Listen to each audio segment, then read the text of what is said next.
Alors, shalom, shalom, peuple de Dieu. Merci d'avoir choisi notre chaîne. De partout où vous êtes branchés, que l'Éternel vous bénisse abondamment. Nous vous souhaitons la bienvenue dans votre émission Colosie pour Jésus-Christ. Une émission qui bénit les enfants, les jeunes, les papas et mamans. Et nous rappelons encore que cette émission a pour objectif d'être un canal d'enseignement et d'accompagnement spirituel touchant toutes les catégories d'âge et toutes les couches sociales pour le perfectionnement de l'Église corps du Christ. Nous rappelons que cette émission passe chaque jeudi à 20h et chaque vendredi à 15h. Nous vous rappelons également que cette émission a 4 rubriques. Dans la première rubrique, c'est Éclaire-nous. Dans cette rubrique, nous avons l'occasion, par la grâce du Seigneur, d'écouter la parole de Dieu, un enseignement fort et puissant en rapport avec le thème qui sera exploité. La deuxième rubrique, c'est la rubrique de témoignage. Dans cette rubrique, nous recevons toutes les personnes qui, par la grâce du Seigneur, ont été transformées et ils ont donné vraiment leur vie au Seigneur. Ils vont nous faire un témoignage par rapport à cette expérience, bien sûr, qu'ils ont eue avec le Seigneur. La troisième rubrique, c'est la rubrique de coaching. Dans cette rubrique, nous avons l'occasion de recevoir vos questions et toutes les questions qui seront posées par la grâce du Seigneur. Nous allons essayer de vous répondre. Et la quatrième rubrique, c'est la rubrique d'intercession où nous prions pour vous en rapport avec le thème exploité. Alors, nous voulons commencer notre émission. Pour ce moment, nous voulons nous consacrer à la prière. Question de laisser ce moment entre les saintes mains de Dieu. Prions. Dieu de gloire, Dieu de miséricorde, nous te disons merci pour ta présence en ces lieux. Nous te disons merci pour ce que tu veux faire avec nous. Alors nous te demandons que ta main puisse toucher, Seigneur au Dieu de gloire, tout le recoin, toutes les personnes qui seront branchées aujourd'hui, Seigneur au Dieu de gloire. Que ta main les soutienne, que ta main nous soutienne afin que nous puissions nous appliquer, Seigneur au Dieu de gloire, à la sagesse. C'est dans le nom puissant de Jésus-Christ de Nazareth que nous avons ainsi prié. Amen. Alors, comme je vous disais que dans cette émission, nous aurons l'occasion de partager beaucoup de choses et que Dieu vous bénisse abondamment. Au micro, c'est toujours votre humble serviteur Théophile Kapapa et je ne suis pas seul, je suis accompagné d'un évangéliste fort et puissant, évangéliste Gédéon, que je salue déjà en passant. Bonsoir, homme de Dieu. Bonsoir, merci. Bonsoir aussi à tous nos auditeurs qui nous suivent en ce moment. Homme de Dieu, nous sommes en train de parler sur un thème très important, un thème qui est sensible surtout dans le corps de la jeunesse. Nous savons que l'objectif de cette émission, c'est que ça touche toutes les catégories d'âge. Alors, ce thème est intitulé comment gérer sa sexualité. Étant donné que nous sommes dans une période assez difficile où la technologie a déjà évolué et tout. Ouais, alors, pourquoi ce thème ?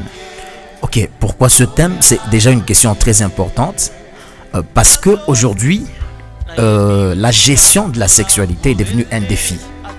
Et tant pour ceux qui sont dans le ministère, pour ceux, œuvrant dans différents secteurs, que ce soit le secteur politique, le secteur, économique, religieux même. Il y a des étudiants, il y a les mariés, il y a les célibataires, il y a les fiancés. Alors, le sexe ici est devenu l'une des armes les plus puissantes utilisées par le diable. Il est donc important que nous puissions éclairer et enseigner. L'apôtre Paul parle dans 1 Corinthiens chapitre 5, il est en train de dire: on entend généralement dire parmi vous qu'il y a de l'impudicité. Il précise, il dit il y a de l'impudicité à un niveau où ça ne se trouve même pas chez les païens. Il ne parle pas aux païens, il parle aux chrétiens de l'église de Corinthe. Donc l'église de Corinthe avait un problème de la gestion de la sexualité. Mais c'est pas seulement ça s'est pas seulement arrêté à l'église de Corinthe. Même dans l'église actuelle, l'église contemporaine, l'église corps du Christ, il y a, bien que nous avons le Saint-Esprit, il y a l'onction, il y a tout, il y a la grâce de Dieu, mais il y a un problème de la mégestion sexuelle. C'est pourquoi aujourd'hui l'église commence à être sujette de honte, de beaucoup de scandales. Pourquoi? Parce qu'il est aussi important que nous apprenions au peuple de Dieu comment gérer le domaine de la sexualité. On peut dire aux gens, il faut arrêter l'impudicité, il faut faire ceci. C'est bien, mais aussi leur montrer comment faire pour vaincre, c'est aussi mieux. Déjà, comment dire, plusieurs personnes par exemple m'ont posé la question, mais comment est-ce qu'on peut faire pour se débarrasser de la sexualité? On ne se débarrasse pas de la sexualité, parce que la sexualité fait partie du fonctionnement normal d'un organisme en bonne santé. Voyez-vous cela? Quand je parle de la sexualité, c'est pas seulement les rapports sexuels. Tout ce qui a trait à la préférence sexuelle, par exemple, moi j'aime un gars qui a, je ne sais pas, telle forme. Moi j'aime une fille de telle forme, c'est la sexualité. Une fille qui, voilà, se rend coquette, a envie de se rendre jolie, c'est la sexualité. Choisir un type d'habillement qui correspond à mon goût, à ma préférence, à mon genre, masculin ou féminin, c'est la sexualité. La sexualité n'engage pas seulement les rapports sexuels, mais ici nous allons plus parler du plaisir sexuel, parce que aujourd'hui c'est le plus grand problème en fait. Voilà en gros pourquoi est-ce que nous parlons de ce thème. Alors avant qu'on continue, j'aimerais rappeler le numéro auquel vous allez envoyer le message. Par la grâce du Seigneur, nous essaierons de répondre à ces questions. Je crois que le numéro c'est 099 77 977 24. Je répète, 099 77 977 24. Alors, évangéliste, dans 2 ou 3 minutes, est-ce que vous pouvez faire une récapitulation en fait du message passé pour que les gens en fait qui n'étaient pas là puissent aussi en bénéficier? Merci. Alors, s'il faut rappeler rapidement, sur tout ce que nous avons dit, il est difficile de dire le tout, mais j'étais en train déjà de vouloir dire ceci. Nous parlons de comment gérer sa sexualité. Comment veut dire quelle est la stratégie, quelle est la méthode, qu'est-ce qu'il faut faire, quelle est la technique qu'il faut appliquer pour se conduire dans la sanctification, même dans le domaine de la sexualité. Parce qu'aujourd'hui, on ne doit pas se sanctifier seulement en évitant d'insulter, de se fâcher, non, mais dans la sexualité aussi, eh bien, on doit se sanctifier. Alors, qu'est-ce qui se passe? Avoir des désirs sexuels, ce n'est pas un péché. Parce que déjà, dans le corps, il y a ce qu'on appelle les besoins physiologiques, on en a parlé. Par exemple, avoir faim, c'est un besoin normal. Avoir soif, avoir sommeil, c'est un besoin normal. Avoir aussi le désir du plaisir sexuel, c'est aussi un besoin normal, hormis l'aspect où il existe aussi des oppressions sexuelles. Mais déjà, on veut d'abord avoir une base pour savoir que avoir des désirs sexuels, c'est pas un péché. Tomber amoureux, ce n'est pas un péché. Le problème, c'est pas sentir toutes ces choses. Le problème, c'est comment je gère quand ça arrive. Et c'est vraiment ce qu'on va parler au cours de cette série. Nous avions dit que, il y a beaucoup de choses à dire. Le sexe, par exemple, il a plusieurs rôles. On a parlé de 4 rôles, qui sont d'ailleurs les rôles, à mon avis, principaux. Il y a le rôle de la distinction du genre masculin et féminin. On sait voir que celui-ci c'est un homme, celle-ci c'est une femme, aussi grâce au sexe. Le sexe est connecté à l'appareil urogénital, ça veut dire il y a l'évacuation des urines par exemple. Le sexe permet la reproduction, le sexe aussi est un organe du plaisir. Nous insistons beaucoup plus sur le plaisir parce que 2 Timothée chapitre 3 révèle que au temps de la fin, les hommes aimeront le plaisir plus que Dieu. Et aujourd'hui donc, il est important que nous insistions sur cet aspect. Alors nous avions dit ceci. En parlant de ce thème, nous allons partager 13 causes qui amènent les gens à tomber dans le péché sexuel. Nous allons parler donc des causes.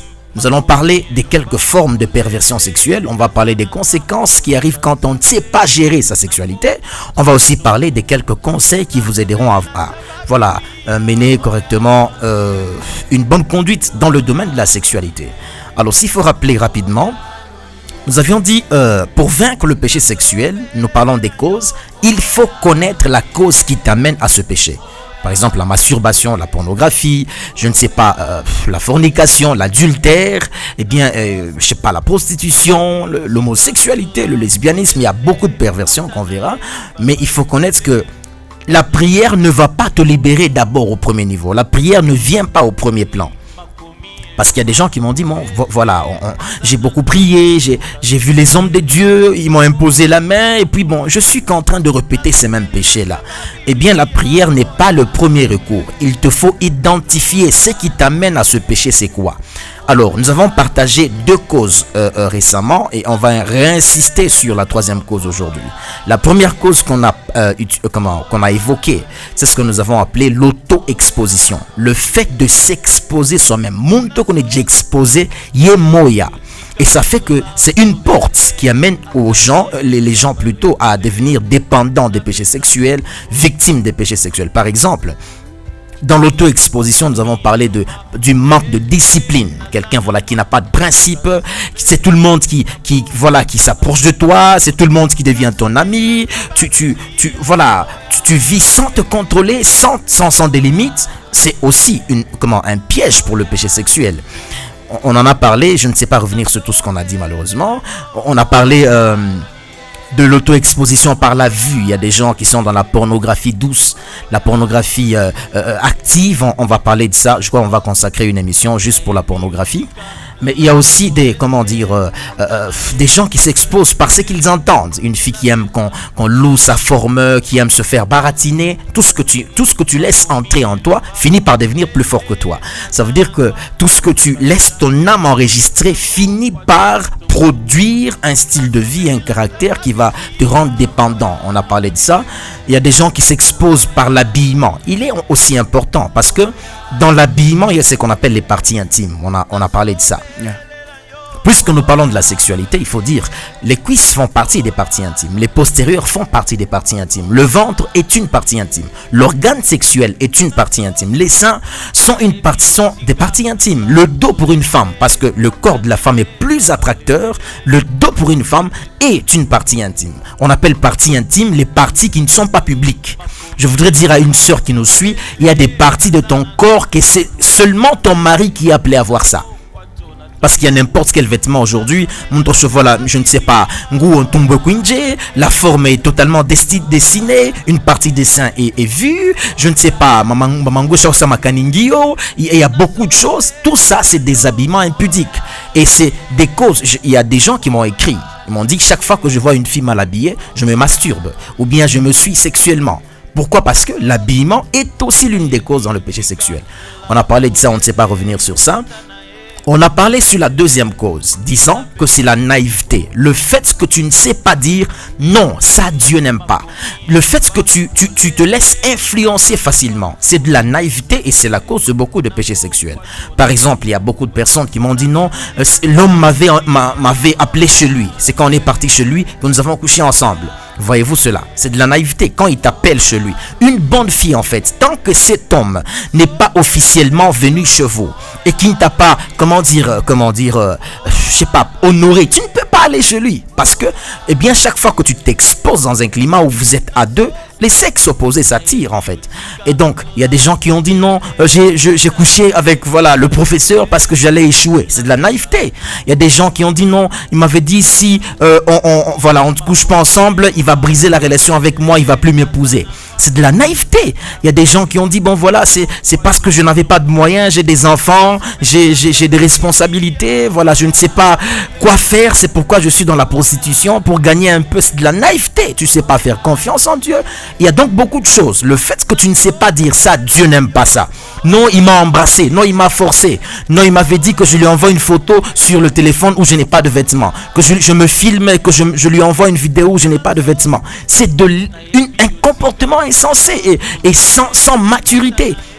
Et tu ne sais même pas ce qu'il va faire avec tes photos et tes images. Aujourd'hui, il y a beaucoup de scandales à cause des photos qu'on s'envoie sans vêtements. Il y a des gens qui se partagent des textos sexuels, etc. Et il y a de l'abomination. Et je voudrais dire à quelqu'un, le temps de craindre Dieu dans ta vie est accompli. Dans la vie, il n'y a pas que le sexe. Si tu te laisses esclave du sexe, tu ne sais pas te détacher de ses causes. Sache que ton âme court un grand danger. Voilà un peu les quelques rappels rapides. Alors, question d'entrer dans la profondeur. Oui. Évangéliste, quelle est la leçon que vous nous apportez aujourd'hui? Question de nous éclairer davantage sur le thème aussi fort et puissant. Oui, merci beaucoup. Je voudrais aujourd'hui parler sur un autre point que nous avons appelé, une autre cause, n'est-ce pas? Une 3e cause de la chute. Il appelé Kabantu Kwanguka, ou esclavage sexuel. On a appelé ça un courage mal orienté.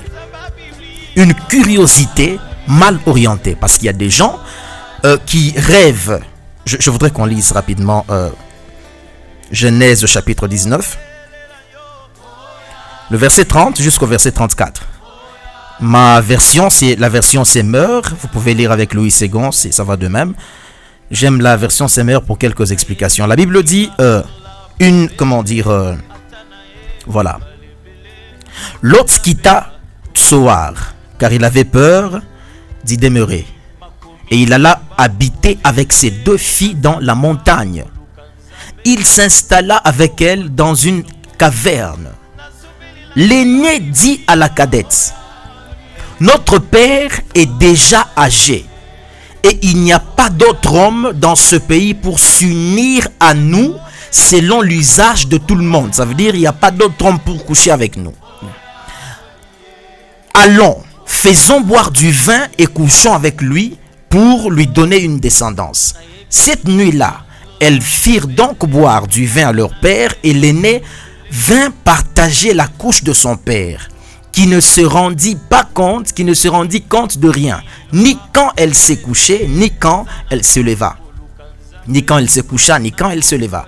Le lendemain, l'aîné dit à la à la plus jeune: voici que la nuit dernière, j'ai couché avec mon père. Enivrons-le encore ce soir, et tu iras partager son lit. Ainsi, nous lui donnerons une descendance. 35. Ce soir-là, elles firent donc... Bon, je m'arrête par là pour gagner le temps. Ici, on nous parle des filles de Lot. Il se fait que... Bon, voilà. Lot, par exemple, se retrouve avec ses filles en dehors de Sodome, parce que Dieu voulait détruire Sodome à cause des abominations qui étaient là. La femme de Lot est aussi morte en chemin parce qu'elle avait regardé en arrière, alors que les anges avaient dit: ne regardez pas en arrière. Lot se retrouve veuf, mais avec ses filles. Il va finalement habiter dans une caverne avec ses filles. L'aîné va dire à la sœur: ici, le lieu où nous sommes, c'est un lieu où il n'y a pas d'homme pour coucher avec nous. Faisons boire à notre père du vin pour coucher avec lui afin de lui donner une descendance. Première chose, ces filles ont eu ce comportement où? À Sodome. Parce que Sodome est réputée comme l'une des villes où il y avait le plus de perversion sexuelle. C'est pourquoi Dieu va détruire cette ville en fait. Par le feu, par le soufre. Mais il se passe que cette mentalité, ce courage, je parle du courage mal orienté, un courage des intentions, une curiosité démoniaque et qu'on ne sait pas comprendre. Ces filles ont eu ce courage de coucher avec leur père. Pourquoi? Parce que le lieu d'abord qu'elles ont fréquenté, ce sont des choses qui se passaient dans ces lieux-là. C'est là que je voudrais dire aux parents: faites attention au lieu que vos enfants sont en train de fréquenter. Parce que le lieu que vos enfants fréquentent risque d'apporter un comportement, un feu étranger à vos enfants. Une autre chose, c'est que ces filles-là, les filles de Lot, vont connaître la nudité de leur père, sans peur et sans crainte. Parce qu'aujourd'hui, il y a beaucoup d'abominations qui se font. Et c'est de l'inceste qui, en fait, était fait ce jour-là. Il y a des gens aujourd'hui de ma famille. Il y a des cousins qui couchent avec les cousines. Il y a des oncles qui couchent avec, je ne sais pas, les enfants de tel. Il y a des scandales. Il y a des parents qui sont dans les incestes avec les enfants de tel, de tel. On en parlera parce qu'il y a une question qui nous a été posée toujours dans cet ordre-là. Et je voudrais dire que tant que vous êtes dans cette vie, ces relations incestueuses-là, vous apportez et la mort et la malédiction dans votre vie. On va en parler en répondant dans la rubrique de coaching. Et donc il est important de comprendre que il y a des gens, ces filles n'ont pas dit non, voilà, notre père, il est notre géniteur. Et puis il est plus âgé. Le kukuban, tous des jeunes filles et qu'on a tokana bababo, muntu le qu'on a miaka babake, à shongo, parce qu'il lui donne de l'argent ou bien parce qu'elle est têtue, elle veut simplement faire la vie. Je voudrais dire à quelqu'un qui me suit: si tu vis selon toi-même, tu n'as pas besoin de conseiller, tu vis selon ce qui te plaît, eh bien sache que ta vie n'est pas un culte agréable à Dieu. Je voudrais insister, parce qu'il y a des gens qui ont le courage et la curiosité d'expérimenter le plaisir sexuel. Ils veulent vivre selon eux. Je me rappelle du partage que j'ai lancé récemment à l'émission passée. J'ai parlé d'une fille qui a eu ce courage. Je ne sais pas si c'était une gloire pour elle. Elle va coucher avec 7 personnes à la fois, ça veut dire 7 hommes à la fois, finalement il va mourir après. Pourquoi? Parce qu'aujourd'hui il y a des scandales sexuels ou même tellement que la perversion est augmentée, il y a même des partages sexuels multiples en fait. Il y a des gens, quelqu'un qui couche avec beaucoup de personnes à la fois. Vous voyez, le diable a augmenté de plus en plus, la perversion au bantou. Ce qui fait que même les enfants, balateuse quasi, les petits enfants âgés, je ne sais pas, de 8 ans, de 12 ans, il y a beaucoup de choses qui se passent. Je me rappelle qu'une fille m'a dit plutôt, je l'ai reçue en disant, maman ne croit pas que je peux faire ça. Maman me défend devant mon père. Ça veut dire lorsque son père gronde sur elle, sa mère défend la fille. Maman qui est dans mon parce que maman qui a d'imaginer que toi on est sans m'envoyer. Voyez-vous cela? C'est pourquoi je voudrais dire aussi aux parents, n'éduquez pas vos enfants selon le mot d'Européen. Éduquez vos enfants selon la parole de Dieu. Parce qu'un enfant sage fera votre gloire, mais un enfant insensé fera votre honte. Et donc il est important d'encourager aujourd'hui les gens à éviter tout ce courage qui vous amène à des pratiques sexuelles pour un plaisir ou une vaine gloire par exemple. Voyez-vous cela? Je voudrais m'arrêter à cause du temps à partir de ce niveau. Mais si tu sens que tu as à te repentir, tu sens que tu dois arranger, mettre ta vie en ordre. Chikia, je voudrais combien y vit. Ne parlez pas seulement aux serviteurs de Dieu de vos projets, je ne sais pas, de votre ministère. Parlez aussi de votre sexualité s'il y a quelque chose qui ne va pas dans votre sexualité. Parce que c'est la chose que tu caches qui va te détruire. Le secret que tu es en train de cacher, ça fait 2 ans, 3 ans, 5 ans. Tu avais avorté, tu n'as rien dit. Tu avais, je ne sais pas, tu as couché avec le mari de ta soeur, tu n'as rien dit. Tu as couché, tu es sorti avec un homme d'autrui, tu dis rien. Tu gères ça. Mais tu n'es pas malin en fait. Parce que ce que tu fais est un autel qui renforce la malédiction sur ta vie. C'est pourquoi je voudrais dire à quelqu'un, apprenez à confesser. On va en parler encore plus tard. Que Dieu vous bénisse. Évangéliste, je crois que la fois passée, vous avez eu à insister sur je crois, la destinée prophétique. Ouais. Je crois que pendant que vous étiez en train de parler, je crois que vous avez un peu omis cette étape. Okay. En tout cas, nous aimerions que vous puissiez aussi en parler dans 1 ou 2 minutes. 1 ou 2 minutes, parler vraiment sur ça. Question de rappeler. Mais oui, c'est très important. Je disais que dans la vie, il n'y a pas que le sexe. J'ai reçu par exemple un message d'une fille qui a moins de 18 ans d'ailleurs, qui m'écrit, elle me dit, je demande seulement une seule chose à Dieu. La chose qui la préoccupe, effectivement, c'est une seule chose. C'est quoi cette chose? Elle dit, je veux que Dieu me donne un mari, l'homme de ma vie. À 17 ans, elle y pense déjà. Parce qu'en fait, elle a un copain et puis elle dit, bon voilà, ce copain, je l'aime, je pense même à coucher avec elle, mais j'ai peur, je pense coucher avec lui, mais j'ai peur de perdre ma virginité. Je crois bien que c'est la même personne. Mais voilà, je veux que Dieu me donne. Pourquoi Dieu ne me donne pas? Je voudrais dire ceci, dans la vie, concentre-toi sur ta destinée prophétique. Le mariage, c'est une destinée naturelle, ça veut dire tout le monde va accéder à ça. C'est pourquoi le Seigneur dit par exemple dans Genèse 2:24, c'est pourquoi l'homme quittera son père et sa mère, s'attachera à sa femme. C'est une destinée naturelle. Même si tu pries pas le mariage, on va te courtiser toujours, on va te proposer. Mais la destinée prophétique, c'est le couloir spécial qui ne correspond qu'à ta vie, ce couloir à travers lequel tu vas impacter sur la terre, tu vas accomplir ta mission. C'est la chose qu'il faut plus chercher. Parce qu'il y a des gens aujourd'hui qui pensent que le mariage, c'est la finalité. Le mariage n'a jamais été la fin. Ce n'est que le début. Parce que le mariage, c'est 2 personnes qui s'unissent non seulement pour s'aimer. Parce qu'il y a des gens, quand ils pensent mariage, ils voient comment ils vont embellir le lit conjugal, ils vont faire des sorties, ils vont avoir des beaux enfants. Mais c'est pas seulement ça. Le mariage, c'est aussi 2 personnes qui s'unissent, mais pour se renforcer les capacités afin d'accomplir leur destinée. Si tu ne penses qu'au mariage, mais tu omets la mission, eh bien, ton mariage, tu le vois mal. Et Dieu ne trouvera pas son intérêt dans ton mariage. C'est pourquoi il ne va pas investir plus de grâce dans ton mariage. Donc, dans la vie, apprenez à vous concentrer sur ce qui est essentiel. Le mariage n'est pas l'idéal. Le mariage viendra autant que Dieu choisira.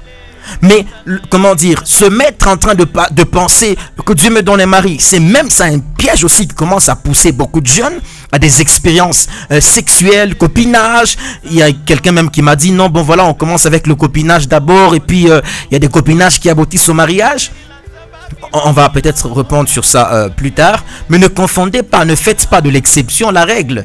Il y a beaucoup de choses qui sont autour de ça, mais arrête de penser au mariage. Il y a même des gens, ils présentent le petit copain comme non, c'est mon fiancé. Ça veut dire on essaie d'adoucir le péché. Et c'est très grave ça. Voilà un peu. En tout cas, merci beaucoup pour cet enseignement fort et puissant. Nous nous sentons fortifiés. Je crois que l'objectif de cette émission n'est pas que nous puissions nous sentir condamnés, mais c'est pour que nous puissions nous sentir repentir, vraiment libérés, repentir vraiment comme vous venez de le dire. Parce que si Dieu l'a instauré, c'est parce qu'il veut il veut libérer beaucoup de gens. Je m'avais déjà peut-être dire à quelqu'un que peut-être tu te sens que Dieu n'est pas capable de te pardonner. J'aimerais t'assurer que le pardon de Dieu est disponible sur ta vie. Dieu est amour. Il est tellement amour qu'il est possible que Dieu te pardonne parce que son amour est inconditionnel. Vous voyez par exemple cet homme de la croix, le brigand, pendant que tout le monde croit qu'il est condamné, mais le ciel savait ce jour-là qu'il venait d'inaugurer un homme qui va entrer pour la première fois au ciel. En tout cas, sachez que l'amour de Dieu est inconditionnel. Alors nous voulons passer à une autre rubrique de coaching.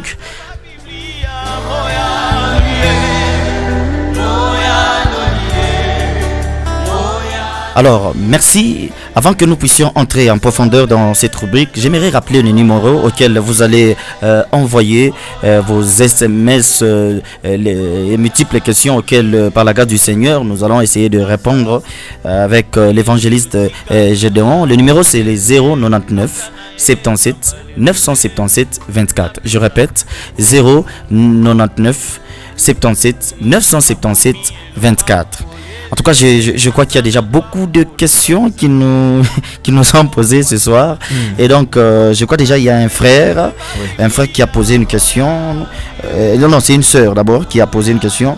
Elle voulait une aide. Elle voulait vraiment que Dieu l'aide parce qu'elle a dit « Mon beau-frère m'a forcé de l'embrasser. Et j'en ai cédé. Qu'est-ce que je peux faire ?» Ok. Le beau-frère t'a embrassé. Qu'est-ce que tu peux faire? Ok. Je voudrais d'abord dire, est-ce que quand ton beau-frère venait t'embrasser, tu dormais ou bien voilà, tu étais sous anesthésie? Je pense pas que ça soit la bonne façon de dire. Je pense qu'il faudrait dire nous nous sommes embrassés. Pourquoi? Il est important que j'insiste et que j'apprenne aussi que la reconnaissance du péché est un pas pour le pardon vers ce péché. Chaque fois que vous faites tomber le péché sur l'autre, non, c'est lui il m'avait forcé, non, il a couché avec moi. Ça veut dire il t'avait pas ligoté, non, tu participais aussi à ce qu'il faisait. Voyez-vous cela? Alors, vous vous êtes embrassés entre cousins, cousines, ou je ne sais pas, beau-frère, belle-sœur. Je voudrais d'abord insister. Les gens pensent que l'embrassement, c'est pas assez grave. Parce qu'il y a beaucoup de gens qui m'ont même écrit, en tout cas beaucoup, qui m'ont dit non, on s'embrasse, on ne couche pas. Quand tu lui poses la question, elle dit non, je n'ai jamais couché, on s'embrasse seulement. Ce qui fait que l'ignorance commence à tuer le peuple de Dieu. Les embrassements font partie des rapports sexuels. Je répète ça.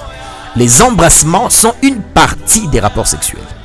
Déjà, vous répondez à une question d'une sœur, parce qu'il y a une sœur qui a posé une question de savoir est-ce qu'embrasser un homme peut mener, peut pousser quelqu'un à la sexualité. Je crois que vous êtes en train de... Gloire au Seigneur. Les embrassements font partie des rapports sexuels. Dans les rapports sexuels, il y a ce qu'on appelle une partie première qu'on appelle les préliminaires. Dans les préliminaires, c'est là où on trouve les embrassements, les caresses, les attouchements, etc. Voyez-vous cela, c'est les préliminaires. Et comment dire... Beaucoup de gens se retrouvent là-bas, mais ils ne savent pas malheureusement que c'est déjà, un rapprochement, le rapport sexuel. Quand on parle de rapport veut dire un rapprochement ou une connexion. Voyez-vous cela?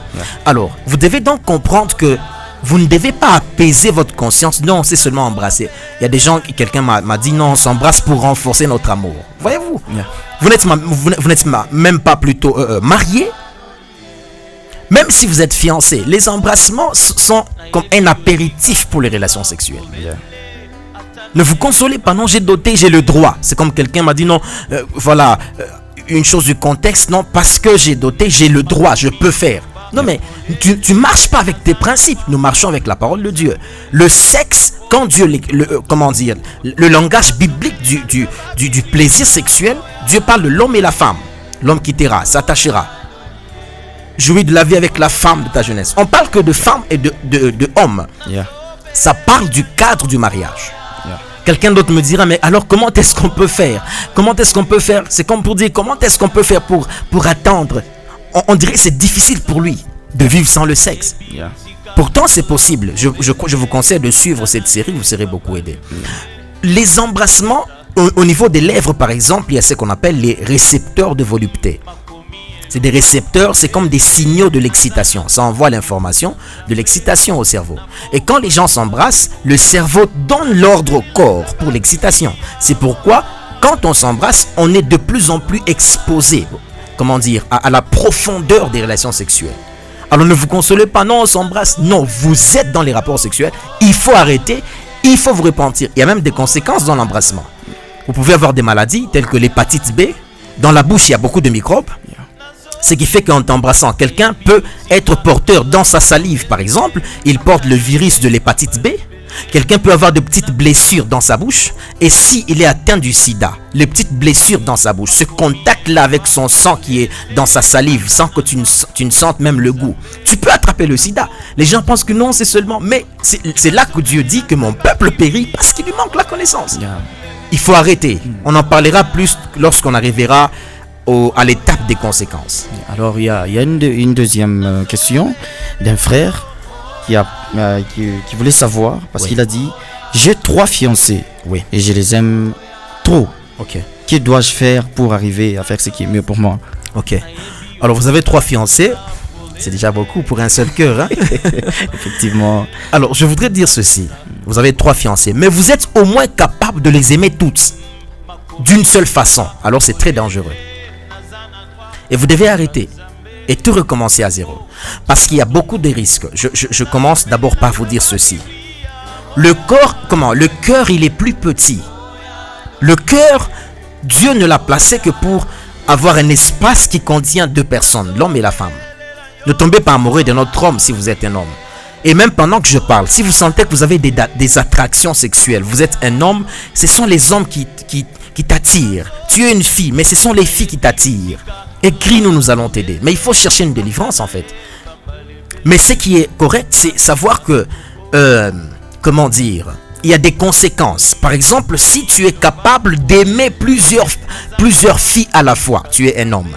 Ou bien tu es une femme, mais tu es capable d'aimer beaucoup d'hommes à la fois. C'est comme quelqu'un qui est fiancé, elle m'a écrit, mais à la fois elle est fiancée, mais en sortant avec 5 autres maris. Des gens. Voyez-vous, c'est très grave. Et les gens n'ont plus peur aujourd'hui.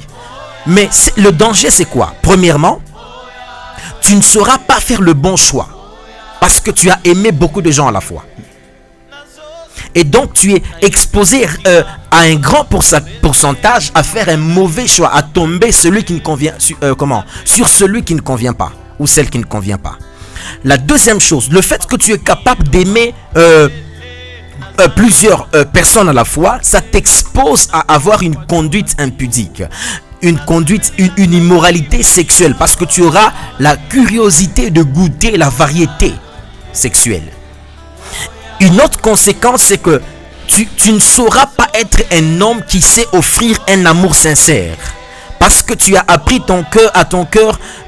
tu as exercé ton cœur à aimer plusieurs personnes à la fois. Tu ne sauras pas être capable d'être fidèle à une seule femme. Et le risque donc, c'est que tu deviennes polygame. Or, la polygamie est anti-biblique. On va en parler peut-être plus tard. Et donc, je conseille à notre frère, tu as 3 fiancés. Eh bien, arrête ces relations. Tu t'embrouilles, mais cherche le Seigneur, parce que dans la démarche du mariage, si tu te dis non, moi je choisis selon mes préférences, mais tu n'as pas le temps de consulter Dieu qui connaît l'homme qu'il te faut, la femme qu'il te faut pour ta destinée, même si ou le monde tout et qu'on a ma préférence on est kala kanayo, mais si Dieu tu n'impliques pas Dieu dans ton choix, eh bien tu vas détruire ta vie en fait, parce que quand on rate le mariage, on sacrifie tout le reste de la vie. Voilà. Alors, il y a une troisième question d'une sœur qui voulait vraiment une aide, vraiment, elle voulait que Dieu l'aide. Oui. Alors, elle a dit, j'ai un copain, il aime toujours coucher avec moi. Oui. Alors, qu'est-ce que je peux faire? Vous avez un copain, il aime toujours coucher avec vous. Ok. La première chose, je voudrais vous dire ceci. Chaque fois que vous avez un homme, mais il s'intéresse à votre sexe. Vous avez un homme, mais il vous fait parler souvent sur le climat sexuel. Sachez que probablement cet homme n'est pas l'homme qu'il faut. Parce qu'un homme ou même une femme qui n'est entouré que des pensées sexuelles, eh bien n'est pas encore prêt pour le mariage.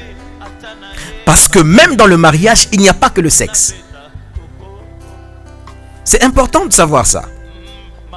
Vous avez un homme qui ne te demande que toujours de coucher avec lui. Moi, je te conseille, sœur, d'arrêter. Parce que si tu as un homme, mais qui te pousse à pécher, à briser l'alliance avec Dieu au nom de l'amour, je ne pense pas qu'il soit la bonne personne pour toi. C'est important. Et il est important que les jeunes filles aujourd'hui soient à mesure de ne pas se faire manipuler. Il y a des hommes qui savent manipuler les femmes, mais s'il réussit à coucher avec toi, ça veut dire quelque part tu es faible, tu lui donnes cette permission. Parce qu'il ne s'impose pas pour te violer. Tu cèdes, ça veut dire tu sais exactement que Dieu n'aime pas ça. Mais au moins tu fais ça parce que c'est au nom de l'amour. Mais quand tu aimes sans réfléchir, cet amour se transformera en poison pour toi. C'est là que beaucoup de gens ont été déçus. Non, je l'ai beaucoup aimé, je lui ai même donné ma virginité et puis il m'a déçu. Finalement, la personne devient amère. Il y a même des filles qui ont dit non, moi on va plus jamais abattre Katena. Tous les hommes sont mauvais. Pourquoi? Parce que l'intimité sexuelle, tu l'as donnée avant le temps. Il y a des conséquences. C'est pourquoi je dis avant, en fait, ne réveillez pas l'amour. Quand vous commencez une relation, ne commencez pas par aimer. Commencez par étudier la personne.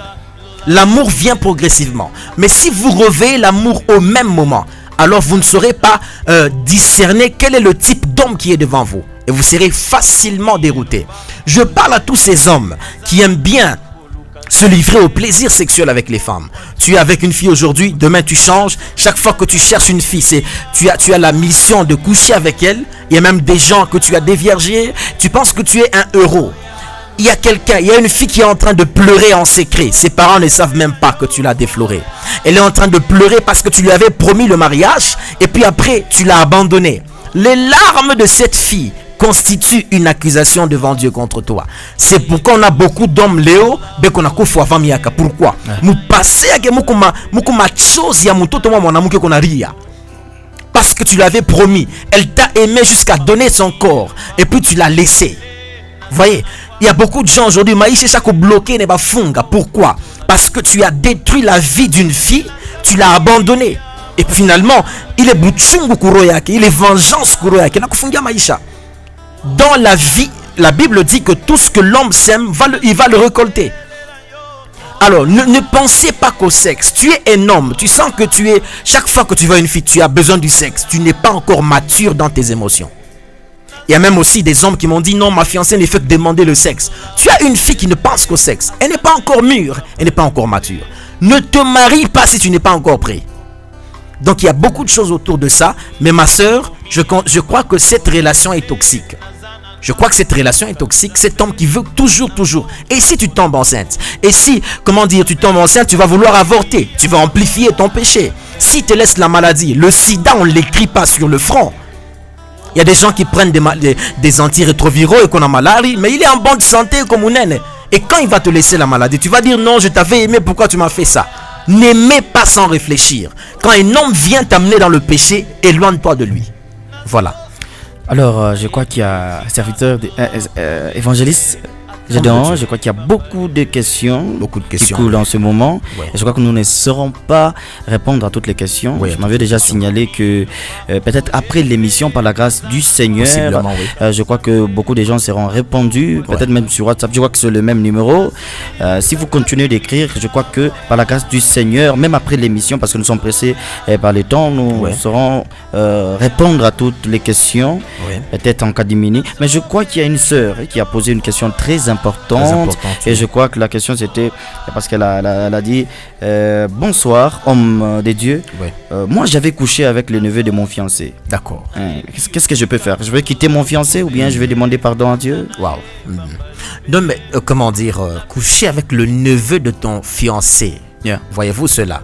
Ça veut dire déjà c'est coucher avec un membre de la famille de l'homme qui va t'épouser. Voyez-vous?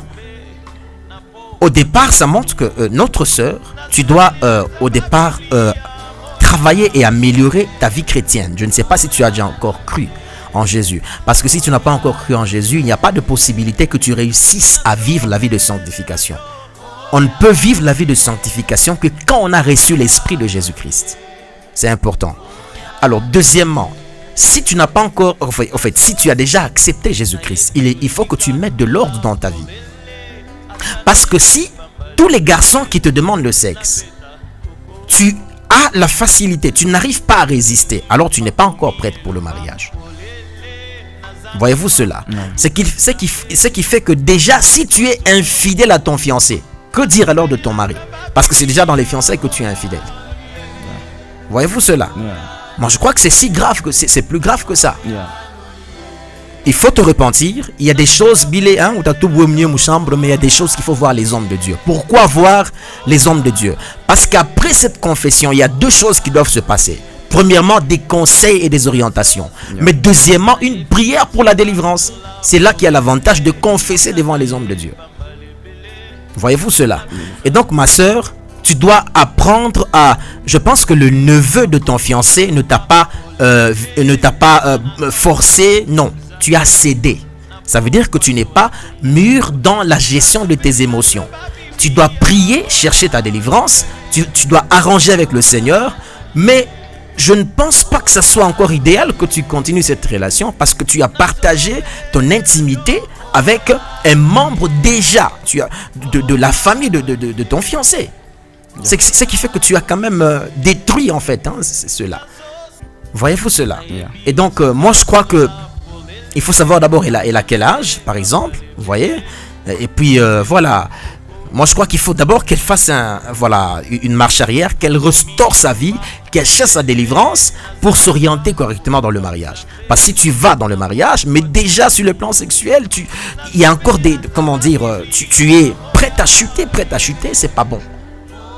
Voilà, donc restaure ta vie et puis ça serait important. Peut-être la suite on en parlera après l'émission. Alors jusque là, je crois que s'il y a d'autres questions peut-être qu'on ne répond pas, c'est parce que peut-être pendant que vous répondez à une autre question, vous essayez aussi de répondre à une autre qui est posée. En tout cas, vraiment pour ceux qui posent des questions, soyez à l'écoute et je crois que peut-être vous allez avoir votre réponse dans une autre question qui a été posée. Je crois qu'il y a une femme qui dit je suis dans le mariage. Et dans ce mariage, j'ai un mari, mais j'ai découvert que mon mari a un autre enfant quelque part, alors que moi-même, je ne lui ai pas encore donné un enfant. Qu'est-ce que je dois faire? Parce qu'elle comptait si elle pouvait aller et raconter à toute sa famille et chercher à le quitter. Maintenant, quand même. Alors, il est important. Déjà, comme vous êtes mariés, nous, serviteurs de Dieu, nous n'encourageons pas le divorce. Mais nous allons vous conseiller quelque chose de très important. D'ailleurs, je voulais parler des fiançailles. Je reviens un peu je reviens en arrière. Les fiançailles qui ne sont pas bâties sur la vérité, c'est dangereux. Parce que si c'est dans le mariage que l'autre partenaire commence à découvrir que donc mon mari a un enfant, mon mari a ceci et cela, je ne savais pas, mais ça blesse et ça détruit l'amour et le climat. Parfois même pour un temps très prolongé. Il y a des personnes qui n'arrivent même plus à pardonner. C'est pourquoi j'insiste pour ceux qui sont dans les fiançailles, ne soyez pas hypocrites dans vos fiançailles. Soyez ouverts pour permettre à l'autre partenaire d'avoir toutes les vérités sur votre vie. Et de savoir si vous pouvez continuer ou pas. Et si vous pouvez continuer, comment est-ce qu'elle va te gérer? C'est important. Alors, il y a beaucoup de gens aujourd'hui, fiançailles, ni kutoka, fiançailles, c'est vrai qu'il y a cette possibilité de partager des moments romantiques. Mais c'est beaucoup plus pour mettre les bases sur la vérité. Alors, notre maman qui a posé la question, qu'est-ce que vous pouvez faire? Vous êtes déjà marié, mais il faut juste avoir une conversation avec votre mari pour éclairer et essayer de pallier à ce problème. S'il a une fille, plutôt un fils par exemple, quelque part et tout, vous avez été informé, Le mariage se bâtit par le dialogue. La qualité du dialogue. Je dis pas d'aller brutaliser le mari, non. Mettez une femme sage, elle bâtit sa maison. Celle qui n'est pas sage, elle détruit sa maison de ses propres mains. Parlez avec votre mari, dites-le que vous êtes au courant de ça. Et puis finalement, voilà, essayez de trouver un compromis. Certaines choses qui sont au plus profond de votre cœur, libérez-vous, parlez-en, arrangez. Et puis après, avancez. Ne pensez pas au divorce. C'est important. Il est vrai que vous n'avez pas encore donné votre, d'enfant à votre mari. Je ne sais pas, vous avez combien d'années de mariage? Je ne sais pas. Mais l'idéal, c'est beaucoup plus chercher la solution quand il y a un problème. Et la solution ici, c'est la chercher selon la sagesse de Dieu. Voyez-vous cela? Et donc c'est important. S'il y a des choses qu'on va parler, peut-être c'est après l'émission, vu le temps. Alors je crois que nous sommes pressés par le temps. Peut-être ce sera la dernière question que nous allons peut-être essayer de répondre ce soir. Oui.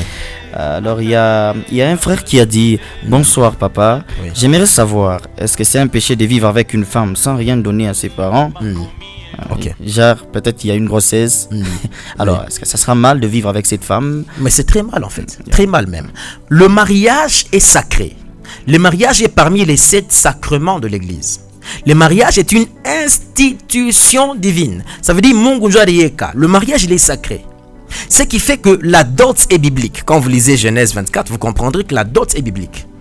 Par exemple, le mariage d'Isaac, on parle des biens qu'on a amenés à la maison de Rebecca et tout pour prendre Rebecca et tout. La dot est biblique. Et la dot, c'est le mariage fondamental en fait, le mariage coutumier. C'est ça en premier, le mariage au sens propre. Et puis après, il y a 2 étapes. Il y a le mariage civil qui est important parce que l'état civil doit enregistrer votre mariage. C'est pour vous protéger, c'est important. Il y a beaucoup de gens qui négligent ça. Ah ben, enregistra qu'un mariage et nous et tout. L'État ne reconnaît pas votre mariage et c'est aussi dangereux parce qu'en cas de problème, vous ne saurez pas être protégé par l'État. Il y a aussi ce qu'on appelle la bénédiction nuptiale. Ça veut dire l'Église vous bénit. Et là, vous entrez dans le mariage avec toutes les grâces. C'est ce qu'on appelle mariage crédible. Alors il y a des gens qui ont un mariage, vous n'êtes pas marié. Vous êtes colocataire. Je dirais plus loin que vous vivez même dans l'immoralité sexuelle. Parce que Dieu n'est pas engagé dans votre relation.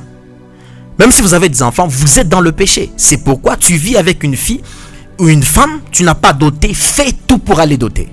Fais tout pour aller honorer sa famille. C'est important. Il y a beaucoup même des portes démoniaques qui s'ouvrent à cause de ça. Va doter, c'est important. Ne dis pas China na moyen, il dit kombana ripa dots pour honorer cette fille. C'est ça le mariage coutumier. Donc même s'il y a eu grossesse et tout, ok. Mais va payer la dot. Et puis ensuite, faites-vous enregistrer devant l'officier de l'état civil. Et puis après, soyez bénis aussi par l'église. Là, vous êtes sous la couverture de Dieu. Donc, ne vivez pas le mariage comme si c'était rien et puis après, vous évoluez. Non, ça ne se passe pas comme ça. Voilà. Alors, nous sommes presque à la fin de notre émission, mais nous voulons passer à une autre rubrique, qui est la rubrique d'intercession. Oui.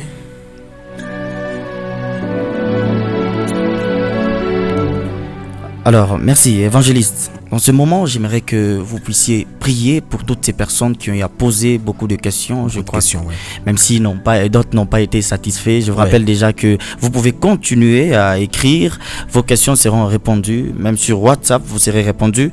Mais je crois que pour ce moment, j'aimerais que vous puissiez prier pour ces gens qui ont besoin tellement d'aide. Il y a des gens qui se sentent dans des prisons. Ils ont besoin vraiment d'une main qui va libérer leur vie. En tout cas, pour ce moment, j'aimerais que vous puissiez recommander ces gens dans les mains du Seigneur afin qu'ils soient libérés. Alors nous allons prier. Je voudrais donc inviter quelqu'un. Tu n'as pas encore cru en Jésus-Christ. Alors je t'invite à croire en lui. Tu peux même nous écrire nous disant je veux croire, je veux recevoir Jésus. Nous allons t'aider. C'est important. Alors nous allons prier. Père Loshi de Veria, merci pour ce moment de partage. Je prie pour tous ceux qui nous ont suivis. Je prie que ta grâce liée à cette parole les libère au nom de Jésus. Je prie que tous ceux qui sont dans l'esclavage de la masturbation soient libérés au nom de Jésus. Amen.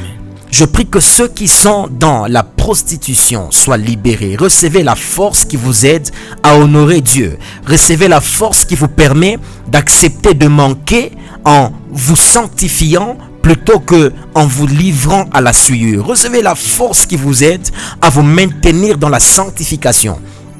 Je prie à celui qui se sent culpabilisé. Il sent qu'il n'a plus de place devant toi. Il sent qu'il a péché. Il a même arrêté de venir à l'église. Il a même arrêté de travailler à l'église. Il s'est retiré parce qu'il se voit indigne devant toi. Je veux, Seigneur, que tu lui ouvres les yeux afin qu'il voie combien tu l'aimes et combien ton pardon est disponible. Et libère-le de toute culpabilité et de tout péché qui le rend esclave. Au nom de Jésus, fortifie ton peuple. Sanctifie ton peuple par cette parole. Au nom de Jésus, je prie pour ceux qui sont dans leur chambre, au salon, dans la voiture, au bureau, en train d'écouter cette émission. Père, donne-leur la force, je te prie, et accorde-leur ta grâce. Tu as dit dans ta parole, nul ne peut réussir sans moi. C'est ainsi que je te prie de les aider. Aide cette génération que le diable veut dérouter par l'immoralité sexuelle. Je demande un vent de réveil puissant où nous verrons des jeunes qui vont se lever pour prêcher l'évangile, qui vont briller pour manifester ta gloire sur la terre. Au nom de Jésus, recevez cette grâce. Je prie pour des gens qui ont vécu des conséquences parce qu'ils se sont méconduits sexuellement. Il y en a qui ont attrapé la maladie, il y en a qui ont attrapé beaucoup de choses, mais je prie que ta grâce qui restaure les touche et les relève. Au nom de Jésus-Christ. Amen. Amen. Père, notre Dieu, Dieu de gloire, Dieu de miséricorde. Seigneur, toi qui as instauré cette émission, Seigneur, au Dieu de gloire. Et nous croyons, Seigneur, au Dieu de gloire, que tu es en train de bénir, Seigneur, plusieurs personnes. Seigneur, s'il y a des gens qui sont dans des prisons, Seigneur, nous te prions de les libérer dans le nom puissant de Jésus-Christ de Nazareth. Seigneur, Paul s'est retrouvé un moment, il s'est dit qu'il était dans une prison. Il ne savait pas comment sortir. Il a dit, le problème, c'est pas le péché, mais le péché qui habite en moi. Seigneur, tu l'as fait grâce, Seigneur, au Dieu de gloire. Et il en est sorti. Alors nous te prions, Seigneur, Dieu de gloire, que ta même grâce, Seigneur Dieu de gloire, que tu as déployée depuis la croix, Seigneur Dieu de gloire, puisse toucher une sœur en ce moment, Seigneur, oh Dieu de gloire, qui se sent dans une prison, qui croit qu'elle est dans une prison. Alors nous te prions que ta grâce entre dans sa maison, entre dans son cœur, au nom puissant de Jésus-Christ de Nazareth. Seigneur, nous prions même pour ces enfants, Seigneur Dieu de gloire. Il y a des enfants, Seigneur Dieu de gloire, qui se retrouvent dans une atmosphère de souillure, Seigneur, où ils vivent des histoires compliquées, Seigneur, par rapport avec ce thème de la sexualité. Des livres au nom puissant de Jésus-Christ de Nazareth. Que ta grâce, Seigneur Dieu de gloire, soit sur leur vie, Seigneur. Fashiote Mungu mujima kubantu beko netufata Mungu mumarekwa yote shuingie mo Seigneur Dieu de gloire, shu délivrer ko maisha ya bantu katika jina na Yesu, katika jina na Yesu Kristo. O Mungu, maprojet yako ni maprojet mizuri pa maisha yetu, haina maprojet mubaya. Seigneur Dieu de gloire, délivrer ko bale bantu Mungu mujima beko mbufungwa katika jina na Yesu Kristo. Délivre, Seigneur, ton peuple, Seigneur Dieu de gloire. Nous ne serons jamais assujettis, Seigneur Dieu de gloire, par, Seigneur, ces mauvais désirs, Seigneur Dieu de gloire, causés par le diable dans le nom puissant de Jésus-Christ de Nazareth. Le diable est un menteur. Le diable est un menteur. Il est menteur, Seigneur Dieu de gloire. Nous te recommandons, Seigneur Dieu de gloire, en ce moment, Seigneur Dieu de gloire, que tu entres dans nos vies et que tu nous délivres, Seigneur Dieu de gloire, face à ces histoires dans le nom puissant de Jésus-Christ de Nazareth. Au nom puissant de Jésus-Christ de Nazareth. Et pardonne-nous, Seigneur. Il y a des gens qui demandent, Seigneur, vraiment ta main. Ils veulent que tu leur pardonnes. Nous savons que tu pardonnes. Nous croyons que tu pardonnes, Seigneur Dieu de gloire. Par la même foi, Seigneur Dieu de gloire, au Père Dieu Tout-Puissant que nous avons, Mungu Mujima par des femmes, des maris, soient libérés. Que la grâce, Seigneur Dieu de gloire, soit sur nous. Au nom puissant de Jésus-Christ de Nazareth, nous avons ainsi prié. Amen. Amen. Nom de Dieu, je voudrais dire quelque chose. Amen. Pendant qu'on prie, tu sens que tu as été touché par la main de Dieu. Tu sens que Dieu t'a visité. Tu sens qu'il y a un vent nouveau qui a touché ton esprit. N'hésite pas d'écrire pour témoigner. Tu sens aussi que tu veux passer ici sur cette émission, l'homme de Dieu le dira tout à l'heure, pour témoigner ce que tu as expérimenté par la main de Dieu à travers ces émissions. N'hésite pas de te manifester pour édifier encore plusieurs personnes. Alors, j'aimerais rappeler le numéro rapidement. Nous sommes complètement arrivés à la fin de notre émission, mais j'aimerais rappeler, avant que nous puissions chuter complètement, le numéro auquel peut-être pour ceux qui vont témoigner, comme évangéliste vient de le dire, le numéro c'est 099 77 977 24. Et je répète, 099 77 977 24. Peut-être il y a aussi des gens, par la grâce du Seigneur, qui aimeraient soutenir cette œuvre. Alors je vous invite, nous serons disponibles par la grâce du Seigneur. Mungu atatusaidia pamoja et cette émission ira tellement loin. Et nous vous disons à la prochaine. Que Dieu vous bénisse. Jeudi à 20h. Bye bye. Cherchez-vous.